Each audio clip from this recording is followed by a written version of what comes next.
All right, today we're going to talk about how you can take the things that you wrote on your identity sheet and start to turn them into visual symbols or cues.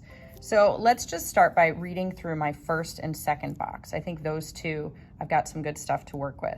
You might even notice I circled a couple words. That can kind of help clue you into things that you think are really important to you, or things that you think are important visuals, something that you think you could recreate in your accordion book.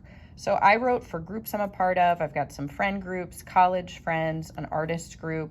I'm in groups being a woman. I'm in groups because I'm a mom.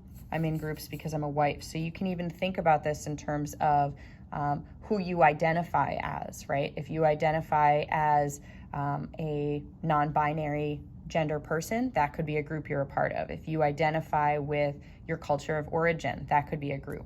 So for me, feminist really stood out here. I believe in women's rights and the equality of them, and so I thought that would be a really cool one to focus on. For my second group, I wrote ceramics, cycling, skiing, hiking, jewelry, reading, and I circled reading. For me, it impacts the way I spend my time because to me, it's like a journey I get to go on. It's an escape from reality. I get to go on another path, learn, think about things in a different way. And so I kind of wrote that off to the side here. So if I start with focusing on those two things, we could do something really basic with feminism, like creating the symbol for woman. I could even use text, right? So if I want to just stick with the word feminism, there are so many different ways that I could create that using visual text, right? Here's a start of a font. Maybe I want to show something, women often are the ones that have babies. Maybe that's a part of what I want to show. It kind of connects with motherhood too. So maybe I want to do something that shows a woman who is pregnant, right? That might be a little bit more challenging to draw in your book, but remember we have the internet for resources. So it's a really easy way to kind of help you kind of fuse together. This is just where I'm sketching to start with. So if I did a sketch of a woman, this is more of a recognizable object, right? Like you can see that it is supposed to be a person. If I do the text, it's just a word representing the symbol of feminism. But if I want to, I can keep it just colors, lines, and shapes. So when I think of feminism, I think of women coming together and standing up for what they believe in, and the togetherness is important, and the equality is important. So if I'm going to break it down into shapes, I might see something where I have multiple shapes that are converging to show that togetherness, right? I might also have something like, if I'm talking about equality, maybe I want to use some sort of symbol of a balance beam, right? To kind of show empowerment. Or if we're trying to move up, maybe a staircase.